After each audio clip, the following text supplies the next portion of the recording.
اللہ نے قرآن میں کہہ دیا ہے کہ تم یہ مت سمجھو کہ بیکار چھوڑ دیے جاؤ گے. ہر عمل کی ریزن بیان کرنی پڑے گی کہ اے عمر, اگر آپ کی رعایا میں ایک گھر بھوکا تھا, آپ کو پتہ نہیں چلا, تو اس کی ریزن بیان کریں کہ آپ کو پتہ کیوں نہیں چلا, اور اگر آپ کو پتہ چل گیا تو اس کے گھر میں کھانا پہنچانے کا انتظام کیوں نہیں ہوا. یہ بھی ایک عمل ہے نا, اس عمل کا جواب دیں. حضرت عمر کے پاس اس کا جواب نہ ہوتا, اس لیے کندھے پہ راشن ڈال کے لے کے جا رہے ہیں. آپ حکمرانوں کو برا بلا کہتے رہو, یہ ایسے یہ ویسے, یہ یوں, تو بھائی وہ بھی اور ہم سب ایک ہی جیسے ہیں. ہم کون سا اپنی ذمہ داری پوری کر رہے ہیں؟ آج مثالیں دی جاتی ہیں, حکمرانوں کو شرمندہ کیا جاتا ہے حضرت عمر کی مثالیں دے کے, دیکھو وہ ایسے تھے تم ایسے, وہ ایسے تھے تم ایسے. ٹھیک ہے, جب آپ کو کسی حاکم سے ملاقات کا موقع ملے تو آپ شرمندہ کریں, لیکن ہم اپنے گریبان میں بھی تو جھانک کے دیکھیں.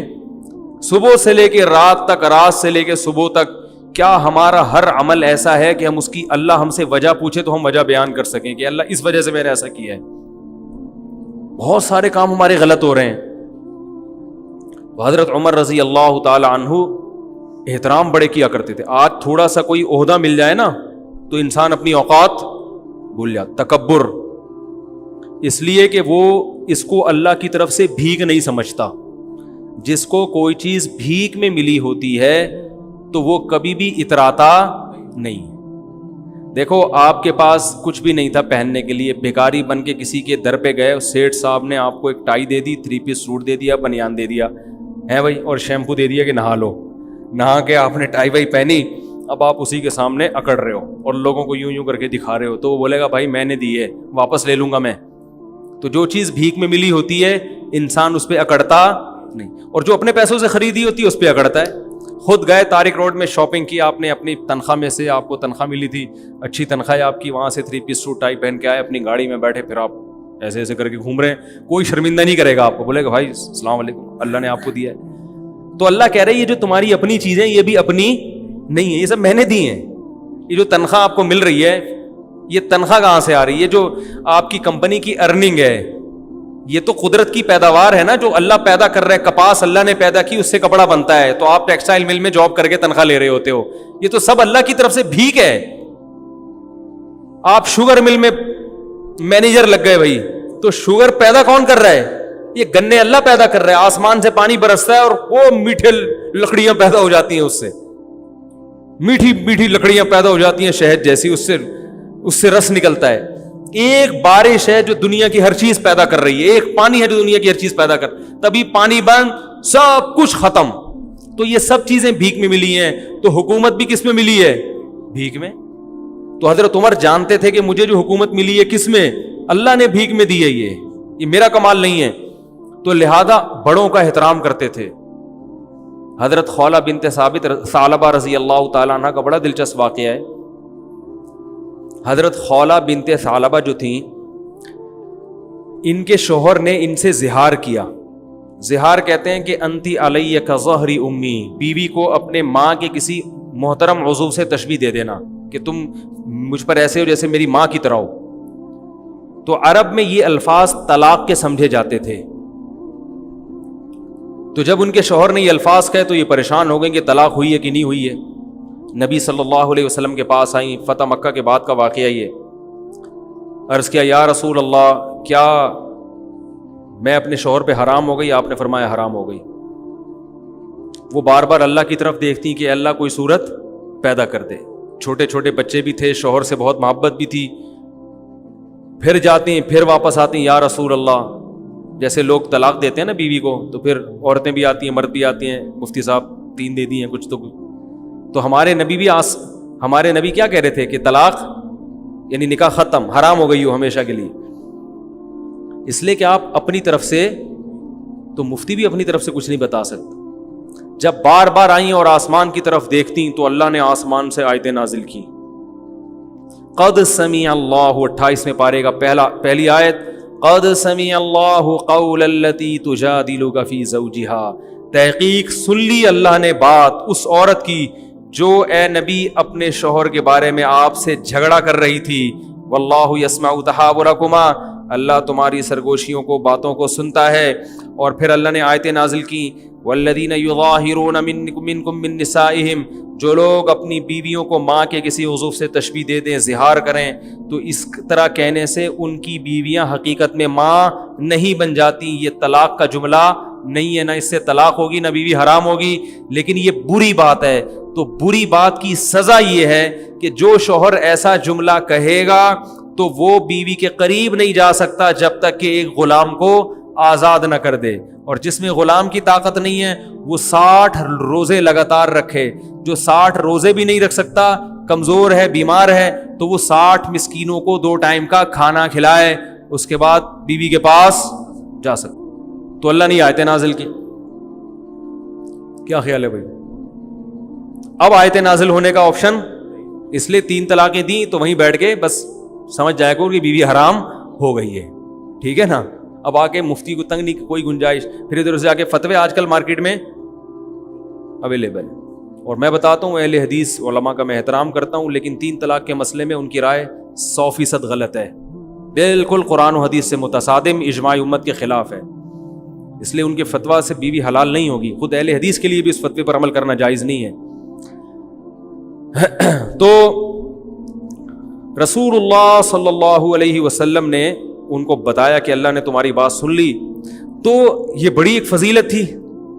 یہ حضرت عمر کے دور حکومت میں یہ بوڑھی ہو چکی تھی, خولہ بنت ثعلبہ جو ہے نا, ظاہر ہے وقت گزر گیا تھا, بوڑھی ہو چکی تھی. ایک دن حضرت عمر جا رہے ہیں تو ان کو پتا چلا کہ امیر المومنین گزر رہے ہیں, تو یہ بوڑھی ہو گئی تھی. انہوں نے حضرت عمر کو روکا اور ٹھیک ٹھاک سنانا شروع کر دی. تم بادشاہ بنے ہو, تم مسلمانوں کے امیر ہو, تمہیں قوم کا خیال نہیں ہے, تم ایسے کر رہے ہو, تم ایسے, جیسے عادت ہوتی ہے بڑے بزرگوں کی. حضرت عمر سر نیچے کر کے سن رہے ہیں, سنتے جا رہے ہیں, کچھ نہیں کہہ رہے.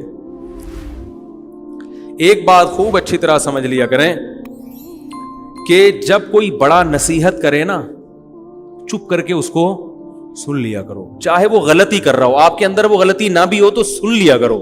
آج کل نوجوانوں میں یہ بدتمیزی بہت ہے کہ باپ سمجھا رہا ہے, ماں سمجھا رہی ہے, فوراً جواب دینا شروع کر دیں گے, نہیں آپ غلط کہہ رہے ہیں, میں نے تو ایسا, میں تو ہوئی نہیں ایسا.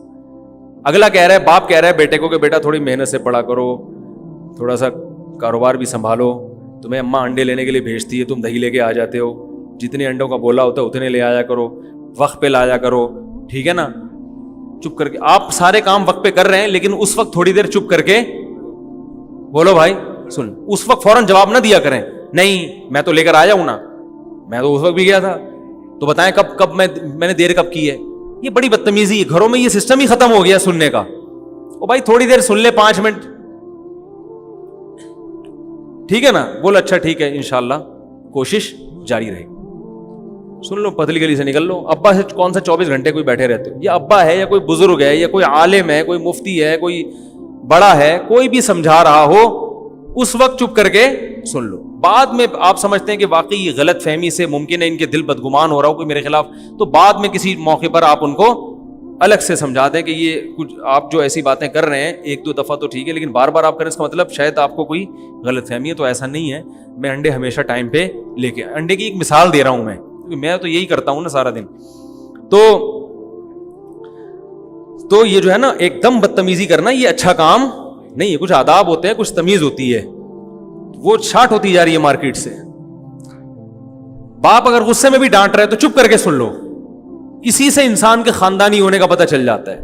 کچھ دن پہلے ایک جگہ جانا ہوا, ابا نے اپنے بیٹے کو نا میرے سامنے ڈانٹ رہے ہیں, ایک کاروبار کے سالے نے بیڑا غرق کر کے رکھ دیا, اس کو دیا یہ کر دیا, سست. بیٹا بیٹھ کے سن رہا, چپ. مجھے اندازہ ہوا کہ خاندانی لوگ ہیں. گھرانہ کیسا ہے, باپ بولتا ہے تو بیٹا چپ کر کے سنتا ہے, یہ خاندانی ہونے کی علامت. ورنہ بیٹا یہ بھی کہہ سکتا ابا مفتی صاحب کو بتانے کی کیا ضرورت ہے. وہ ہو سکتا ہے بعد میں جا کے اس نے پرچہ لکھ کے دیا ہو کہ ابا ویسے ہی مجھے سمجھا دیتے مفتی صاحب کے سامنے. ابا کو چاہیے کہ الگ سے سمجھائیں, کسی کے سامنے نہ کریں, یہ ابا کی غلطی ہے. لیکن بیٹے کی سعادت کیا ہے, چپ کر کے سن لو. یار ابا کے احسان اتنے ہیں, یہ گھر ابا نے دیا ہے بھائی, نام ابا سے ملا ہے, کوئی بات نہیں, تھوڑا سا ظلم ہو گیا تو کیا ہو گیا, وہ احسانات کے مقابلے میں اس کی کوئی اوقات ہی نہیں ہے جو ان غلطیوں کی. تو حضرت عمر رضی اللہ تعالیٰ عنہ اتنے بڑے امیر لوگ کانپتے ہیں ان کے نام سے, اور ایک بوڑھی عورت کھڑے ہو کر ڈانٹ رہی ہے, سمجھا نہیں رہی, ڈانٹ رہی ہے, بولتی جا رہی ہے, چپ ہی نہیں رہی. تو وہ جو حضرت عمر کے خادم تھے نا, انہوں نے کہا قد اکثرتی یا خولا, بہت زیادہ کر دیا آپ نے نصیحت, امیر المومنین ہے, تھوڑا خیال کرو. ٹھیک ہے 2-3 دفعہ ہو گیا, اب یہ آپ تو بولے ہی جا رہی ہو. حضرت عمر نے ان کو خاموش کرا دیا اپنے خادم کو. فرمایا کہ اگر یہ عشاء کے بعد کا یہ واقعہ ہے, فرمایا اگر یہ عشاء کے بعد سے فجر تک بھی مجھے کہتی رہے گی تو عمر اس کی بات سنتا رہے گا, کیونکہ یہ وہ عورت ہے جس کی بات کو اللہ نے آسمانوں پہ سنا ہے. تو عمر کون ہوتا ہے اس کی بات کو سننے سے انکار کرتے؟ یہ وہ عورت ہے جس کی بات اللہ نے 7ویں آسمان پہ سنی ہے.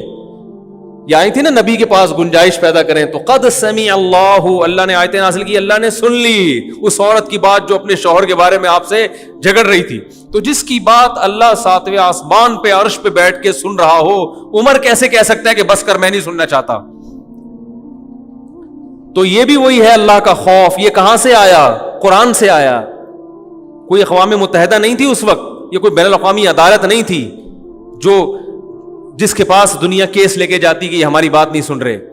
جب تک اللہ کا خوف نہ ہو, آخرت نہ ہو, انسان کا بچہ بن ہی نہیں سکتا, اور دنیا میں ظلم ہوتا رہے گا, اور اپنے اوپر بھی انسان ظلم کرتا رہے گا, اپنے اوپر بھی.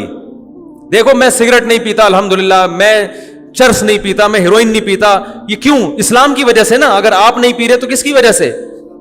خدا کی قسم ایک دن کے لیے اسلام کو ہٹا دو تو دیکھو یہاں آدھے سے زیادہ لوگ شراب پینا شروع کر دیں گے.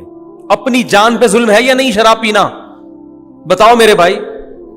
دنیا سے محبت اپنی جان پہ ظلم ہے. جو فلمی اداکار دنیا سے عشق کی حد تک محبت کہ میں پھیل جاؤں دنیا میں, حالانکہ پتہ ہے دنیا وفا کرنے والی نہیں ہے, تو وہ ایک بے وفا چیز سے اتنی محبت کر کے اپنے آپ پہ ظلم کر رہا ہے کہ نہیں کر رہا؟ تو اگر آپ کی زندگی میں دین نہیں ہے تو آپ دنیا کے لیے بھی ظالم اور اپنے لیے بھی بہت بڑے ظالم بن جاؤ گے. آپ اپنی زندگی بھی اپنے ہاتھوں تباہ کر دو گی. میں نے دیکھا ہے شرابی لوگوں کو جگر خراب ہو گیا, مر گئے جوانی میں, نشے کی خاطر چند لذتوں کی خاطر جوانی میں موت کا شکار ہو گئے, ساری زندگی برباد کر دی انہوں نے. تو جن لوگوں کو روکا ہے شراب سے, وہ کون سی چیز روک رہی ہے؟ وہ اسلام روک رہا ہے, وہ مذہب روک رہا ہے ان کو.